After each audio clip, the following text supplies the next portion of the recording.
Right. Well, good afternoon, everyone, and welcome to the fourth panel of the day on China's nuclear modernization and its implication for a raft of issues ranging from regional stability to global non-proliferation. I'm Sidharth Kaushal. I'm a fellow here at the Military Sciences team at RUSI, and it's my great pleasure to chair what I'm sure will be a very fascinating set of discussions. In the last few years, we've seen a real uptick in activity in China surrounding nuclear matters, from the MIRVing of the DF-41 ICBM to the construction of new silos to the fielding of novel capabilities such as the fractional orbital bombardment system. And yet there's still a great deal to be understood regarding both what the drivers of this shift in Chinese behavior are, whether it's insecurity or ambition, and also what its implications will be for both regional stability and the architecture of nuclear stability more globally. Today we have three great speakers and three great presentations lined up for this panel.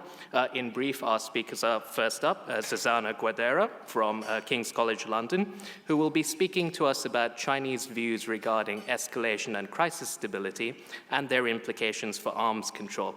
Next up, we'll have Seungcheol Lee from the University of Edinburgh, who will speak to us about the motivations behind China's nuclear modernization and its implications for the non-proliferation regime. And finally, we will have Jamie Whithorn from the University of Oslo, who will be speaking to us about some of the ramifications that open source intelligence analysis has for regional stability and nuclear stability. First of all, thank you all for being with us and for delivering your presentations here. Before I turn over to Zuzanna for our first intervention of the day, I'd just like to remind everyone that while our speakers' initial remarks are on the record, the Q&A session will be off the record. And with that, Zuzanna, over to you.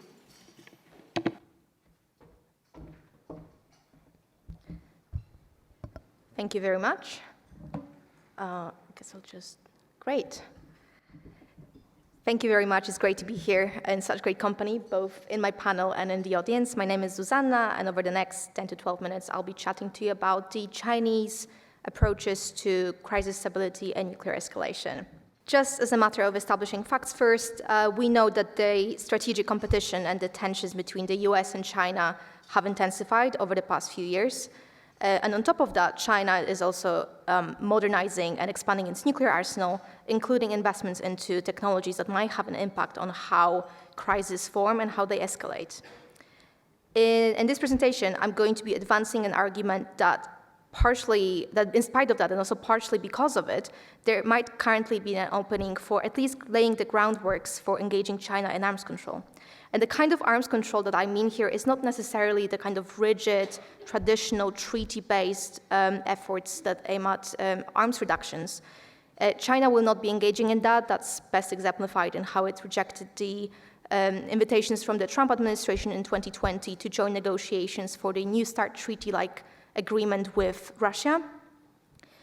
There are several reasons for that. There are obviously significant asymmetries between the US and Russia nuclear arsenals and that of China. It's significantly smaller. It has fewer ballistic missile defense capabilities.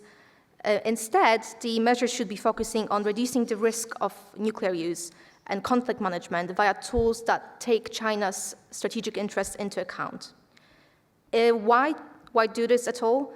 Engaging China in meaningful arms control measures is significant for three reasons. One, it obviously can help reduce the risk of nuclear weapons use. Two, it can help reduce the dangerous arms racing dynamic. And three, it can also help alleviate some of the part of the conflict that is inherent in the strategic competition between the US and China. So in this presentation, I will first, for context, go over the traditional Chinese approaches to crisis stability and nuclear escalation. Then I will elaborate on the reasons why I think those approaches might be slowly evolving. And then finally, I offer several recommendations to advance arms control engagement with China. The topics of crisis stability and nuclear escalation haven't really traditionally been a research interest in the Chinese strategic community, the same way that they were for US and Soviet Union during the Cold War. Some experts point out that the major reason for that might be simply that China hasn't really been involved in many nuclear crises, which didn't really give them the incentive to investigate those topics closely. And this reason might also help explain the views on crisis stability escalation, namely that Chinese strategic community believes that once nuclear weapons are used in a conflict, further use cannot be controlled and it will inevitably escalate into a full-scale nuclear war. And because of this, many Chinese analysts believe that nuclear weapons are extremely unlikely to be used in a crisis scenario. What this translates into that the Chinese analysts seem to believe that decision makers on both sides of the conflict will be able to exercise sufficient control over the crisis in any circumstances. And it also translated into not much writing on nuclear crisis scenarios and crisis management, and also not much thinking on how new technologies might impact crisis stability. This belief also underpins Chinese risk-prone approach to crisis management, which generally the military writings encourage military leaders to act early and decisively in a conflict to ensure that China prevails and remains in control over the crisis. The Chinese nuclear force structure has been broadly consistent with this belief. Namely, China, as far as we know, does not have any low-yield, the so-called tactical weapons. However, there might be some changes to the posture, which might have an impact on how and when nuclear weapons are used, on which I will elaborate now. So the recent modernization and expansion of China's nuclear arsenal includes more accurate and survivable missile forces, and also the reported intent to realize a nuclear triad. All these expand Beijing nuclear strategy options, and some actions indicate that the country might be moving towards a launch on warning posture, which Chinese analysts call the early warning counterstrike. This posture essentially means that a warning of a missile strike from an enemy will lead to a counterstrike before the enemy first strike can even detonate. Both Russia and the US already have launch warning posture. There are several things that indicate that China might be moving to a launch on warning posture. First of all, over the past decade, high-ranking officials have been repeatedly calling for putting Chinese nuclear arsenal on high alert. The country has also been reportedly working on an early warning system with aid from Russia. We all know that last year, open source analysts found that Beijing might be building at least 3 large ICBM silo fields. And missiles in such fixed silos are both more vulnerable and more accurate, which makes them better for launch on warning posture. And finally, over the past 2 years, there has been a noticeable uptick in the Chinese technical writing on missile technologies that specifically mention launch and warning applications. So the biggest takeaway is that the move to a launch and warning posture indicates that China might no longer believe that nuclear weapons simply cannot be used in a conflict, even if the no first use policy isn't undermined. This may have an impact on how nuclear operations are conducted. And also because of the shorter time that China will have to respond in what might be a very rapidly evolving crisis scenario, I think that the Chinese leadership will have to think more carefully about what crisis may lie ahead. What else has changed in recent years is the risk of a nuclear exchange in China's vicinity. China might be skeptical about nuclear escalation in a conflict that it actively participates in, but it is also keenly aware of the growing risk of a military conflict on the Korean peninsula. Especially worrying is the prospect of a potential conflict involving the US and North Korea, obviously because of its potential nuclear element. This has been especially true for the past few years, since the 2017 crisis, and also during the recent onslaught of missile tests from North Korea. We know that the credibility of the North Korean nuclear deterrent has grown quite steadily since 2017. However, its early warning, intelligence, surveillance, and reconnaissance capabilities reportedly remain limited. So the political tensions, plus the necessity to operate in a potentially highly imperfect information environment, contribute to crisis instability. A war with potential nuclear exchange between the US and North Korea is obviously a very scary prospect for China, especially since China might find itself implicated in that conflict, potentially by accident. And this is forcing China to think how a nuclear crisis involving North Korea might form and escalate. This has been very much evident through 2017, when China enhanced its military readiness along the Sino-North Korean border in preparation for a potential military crisis scenario. It was also then that the Chinese leaders agreed to discuss military planning for a potential North Korea conflict scenario, and that discussions were held with the US. It is a very sensitive conversation that the Chinese have previously refused to have.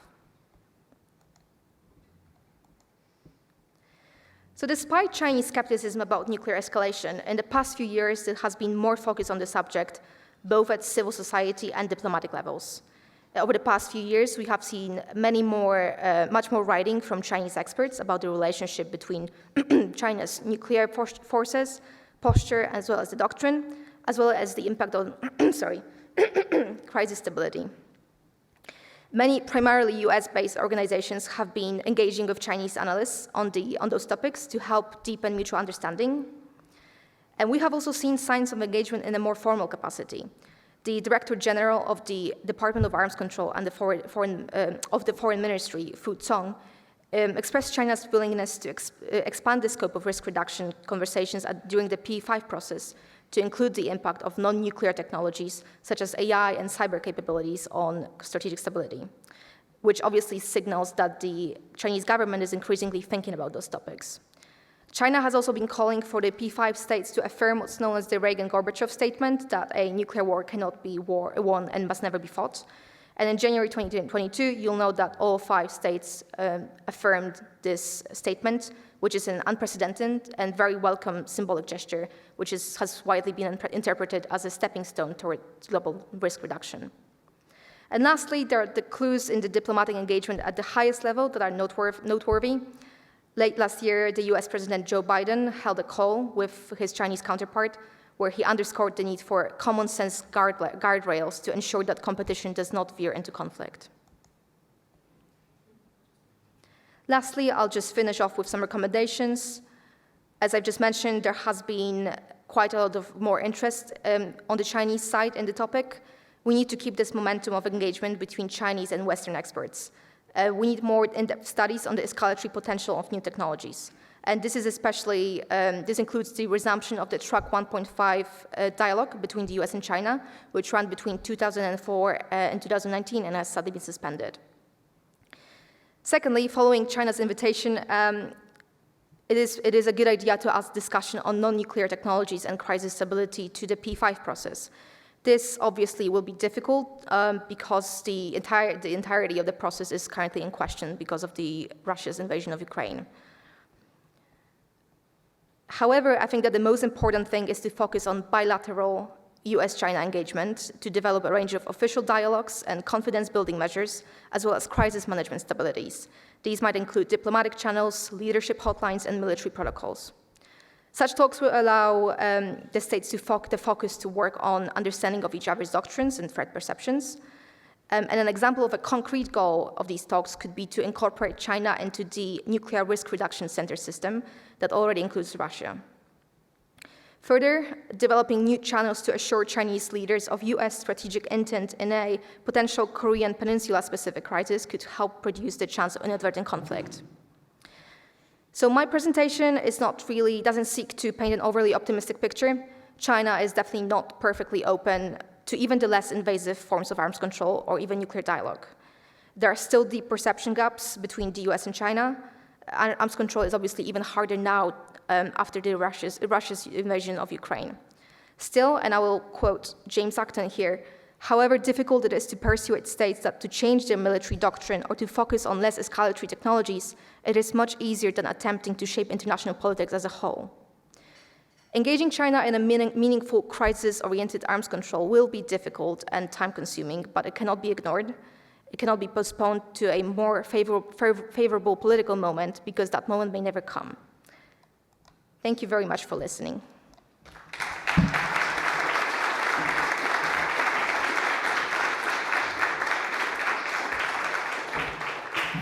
Well, thank Thank you very much, Zuzanna. A lot of very interesting points made there from, the fire breaks between conventional instability and nuclear conflict to the idea that, an informal alignment of principles with China might be an important prelude to actually sort of a more formal forms of arms control. But with that, let me move on to our second speaker for the day, Seungcheol Lee, if you'd like to take the lectern.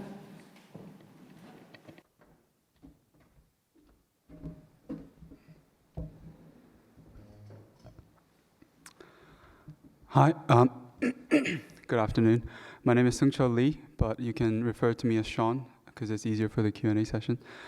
And today I'm going to talk about China's nuclear modernization, understanding their motivations and implications for the global non-proliferation regime.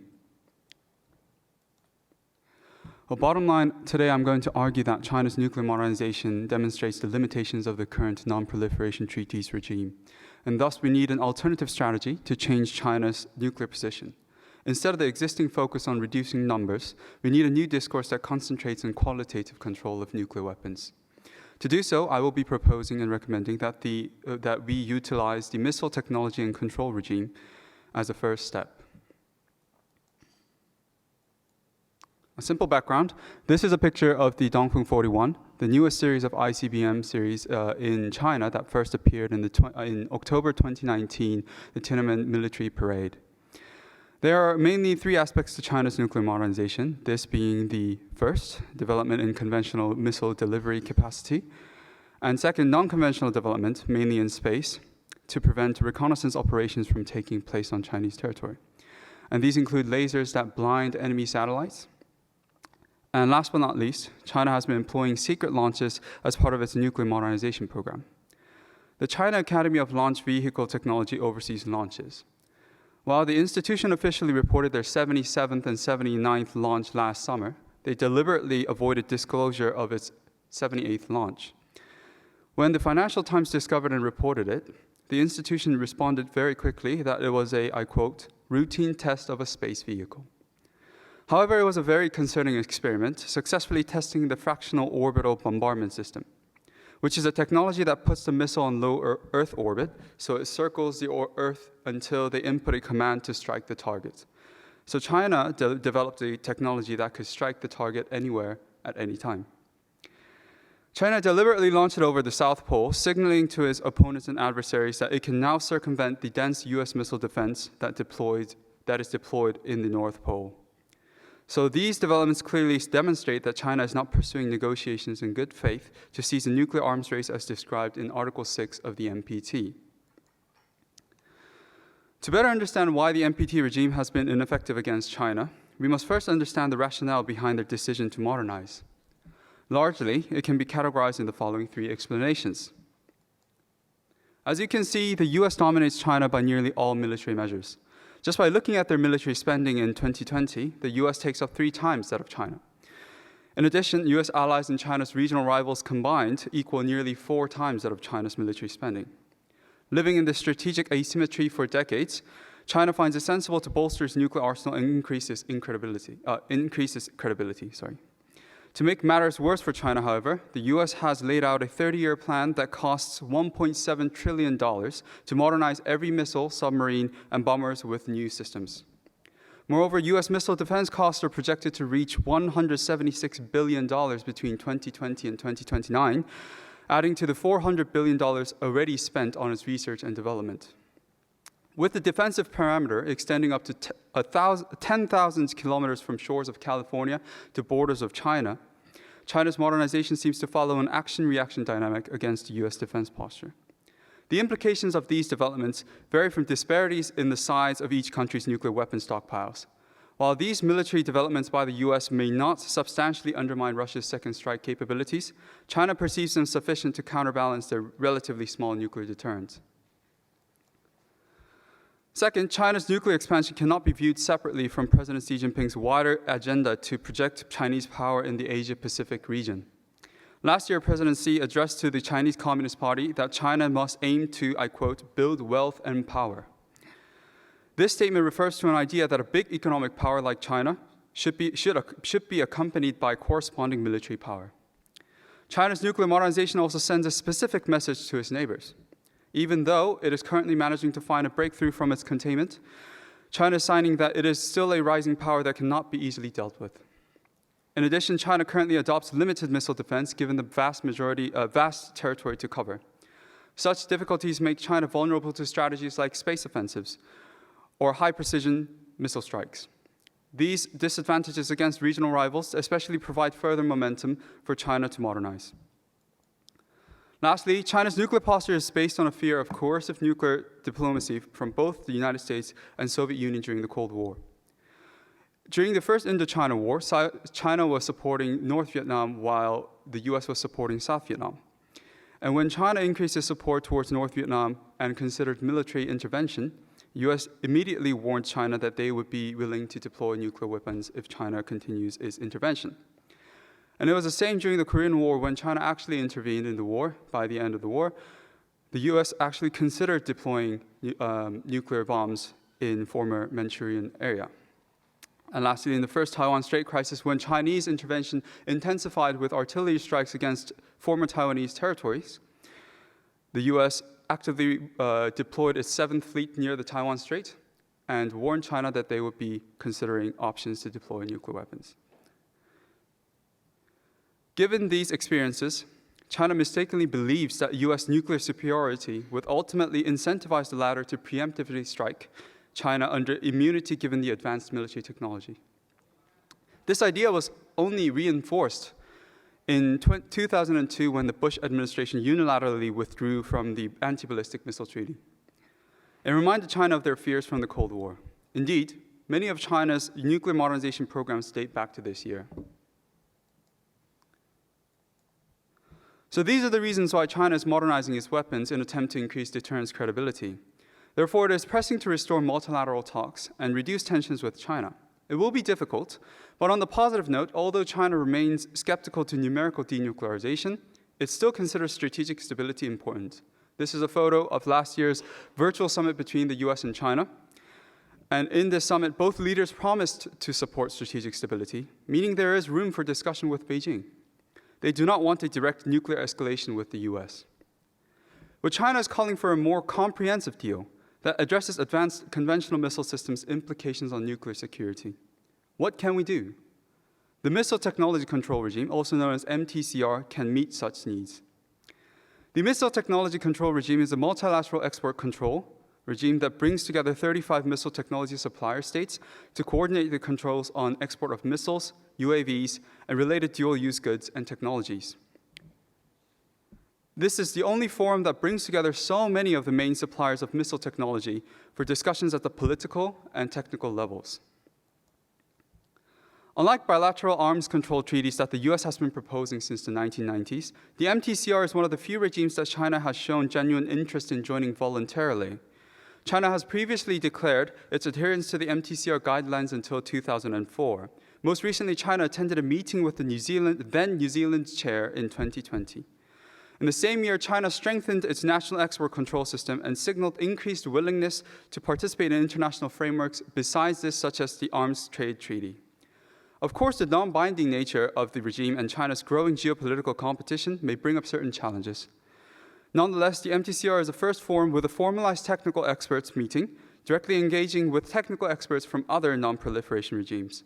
And it is one of the very few remaining multilateral forums where diplomatic and technical experts from Europe, Russia, and the US voluntarily actively work together on finding non-proliferation solutions in the area of missiles. As Russia is the chair until this October, even though the invasion of Ukraine makes it more difficult, this will be an opportunity for more constructive engagement with China. Through this window of opportunity, we must encourage China to become a true non-proliferation partner on an equal footing with other states. As China is a nation that still appreciates nuclear taboo in its nuclear thinking, its participation in the new framework can precipitate momentum to not only regional, but also global nuclear disarmament. Thank you.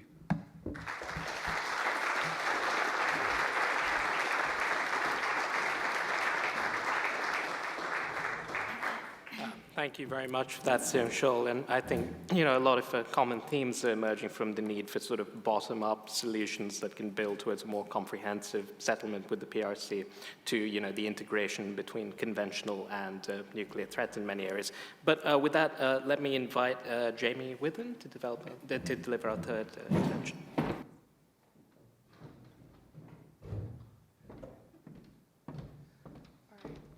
Hello, everybody. As he said, my name is Jamie Withorn. I'm with the Oslo Nuclear Project at the University of Oslo in Norway. And today I'll be speaking to you a little bit about the relationship between OSINT, nuclear deterrence, and China campaign analysis. Specifically today, what I really want to show with my presentation is that publicly available satellite imagery will begin to alter how we conduct Chinese campaign analysis, and that will directly affect regional deterrence strategy. Before we begin, though, I really want to define OSINT because I think it's become a very popular term, particularly in the nuclear community. And if you take one thing away from my presentation, it should be that OSINT is not magic. OSINT is a very set research framework and guiding methodological process, right? So it's not just a type of source that can be used for nuclear analysis, but rather it's a type of methodology that begins to address specific intelligence needs. And by what we mean by that is that there's an ingrained national security imperative associated with the term OSINT. So it's a research process, again, that does rely on publicly available and legally collectible data to, come into its process. But again, it's not just referring to a single type of source. And to that end, I think also it's important to remember that technology in and of itself is not OSINT, right? Technology is an intervening variable in an OSINT process. And what I mean by that is that technology isn't what's yielding advances in OSINT or the rise in OSINT, but rather it's facilitating this kind of respective analytical process. Throughout my presentation, I'll be largely referring to publicly available satellite imagery. And again, I think this is important to note that this is not OSINT in and of itself, right? So OSINT and satellite imagery are not synonymous. Rather, it's the analysis one can conduct with the use of publicly available satellite imagery that becomes what's associated with the term OSINT. I also want to reiterate that satellite imagery is not new, right? This has been around as long as nuclear weapons has, but rather what's becoming the new or the emerging aspect of these monitoring technologies is it's what's commonly referred to as democratization, or how publicly available is becoming. So this has, I guess, led to more public discourse surrounding the use and the power of OSINT. And I think what's really novel about this is how then that public narrative has begun to shape regional formal policies. My background is in conducting OSINT, or open source intelligence research, and so I think through my research I've found that many analysts are really interested in finding formal methodologies and ways in which we can better integrate OSINT into existing methodological processes and analysis. Throughout this presentation, I really want to argue that I think campaign analysis is a really interesting avenue to potentially pursue to pair OSINT better with, right? So like OSINT, campaign analysis is a very specific process. It involves identifying a research question, specifying a model, assigning variables, running the model with sensitivity analysis, and then applying your findings. And so it's really interesting to me that these two processes can overlap. Campaign analysis already heavily relies on open source information, but it doesn't necessarily integrate the same types of processes and methodologies that OSINT does. Likewise, I think pairing the two can be a good way to address limitations associated with both. So often in OSINT, you're going to have this pushback that there remains uncertainty when you're conducting this open source intelligence research because you're still doing probabilistic assessments of intelligence needs. And so if you pair OSINT better with campaign analysis, you're providing a more rigorous methodology to begin to address that uncertainty. Secondly, in campaign analysis, there's often this limitation associated with it that there's not enough information, right? We simply don't know the other side's capabilities, intentions, et cetera. So kind of being able to better integrate OSINT into that process, again, addresses a limitation there.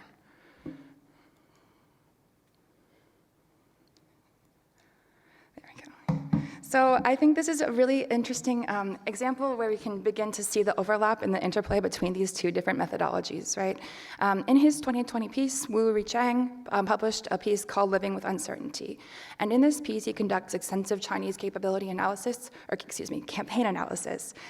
He does 3 different scenarios in which he models China's nuclear survivability against the Soviet Union in the 80s, and in the US in the early 2000s and the early 2010s. And very basically, what he finds is that China's deterrence strategy is founded in a principle of uncertainty. So what that means is that because of the off-status alert of China's nuclear forces and its kind of nebulous, I guess, structure of its warhead in proximity to its missile forces, China's ability to absorb a first strike and then retaliate is uncertain. He mentions in his piece that this does indeed mirror the 1994, I guess, Chinese nuclear philosophy, I don't want to say strategy, but philosophy, of the concept of paper tigers.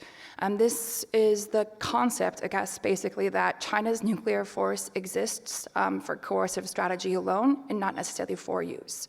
And so he kind of begins again to show that China's nuclear structure is for coercion and kind of more of a deterrent than actual use, I suppose. Throughout the campaign analysis, Wu heavily relies on, again, what we're going to call open source information. And this is interesting in part because China hasn't obviously issued any formal clarifications on its deterrence strategies or force postures. And so his reliance on OSINT is limited to trying to map out these different forces and structures through notional, I guess, modeling. However, Wu doesn't really integrate any explicit images of satellite imagery in his analysis. This is particularly interesting because, as many in this room will know, in 2021, 2 analysts at 2 separate OSINT organizations in the United States discovered over 245 missile silos at 3 different sites. And so this is, I think, really interesting for many reasons. The first being that in Wu's campaign analysis, obviously he discusses how the detectability of fixed site silos, such as the missile silos we're seeing here, is the easiest to model because they're fixed site, right? We can see them, we know where they are, they're not gonna move. However, in his model, he holds the DF5 silos consistent at 2 sites at a number 20 for most of his scenarios. And so this would then imply that obviously it's not 20 anymore, right? So we're seeing massive expansion, and then we're also seeing kind of this new concept of uncertainty. So I would argue that in essence, this discovery isn't changing China's deterrent policy, right? It's still kind of mirrored in uncertainty, but the concept of uncertainty in and of itself is changing a bit, right? So many analysts are believing that this silo development is introducing what's called a shell game. So they're introducing many new forces, but we don't know where they'll be or how they'll be used. So in this sense, it's introducing uncertainty even more so into the campaign analysis. So I think that it's interesting for many reasons, again, to pair this type of satellite imagery more explicitly in campaign analysis. And finally, I'll just conclude with some policy implications. I think what we're seeing a lot with China and satellite imagery in particular is that there's a large public discussion surrounding the use of satellite imagery and the capabilities, right? So my grandpa, who doesn't know anything about nuclear weapons, sent me the Chinese images, right? And he's like, have you seen this? So I think it's really interesting that there's so much public discussion going around the discovery of various different satellite imagery uses, right? And so in the US in particular, we saw that this discovery led to actual policy implementation and change. So the satellite imagery discoveries were founded or cited explicitly in the 2021 report on China's military strategy. And then in 2022, despite the ongoing crisis in Ukraine, we do see that the US Department continues to state China as their main pacing competition and competitor. So I think that without the use of satellite imagery and the integration and large spread public narrative surrounding the images and then the use of OSINT more holistically, I think without that we would not have seen such policy implications and changes, I guess. So with that, I will conclude. Thank you very much.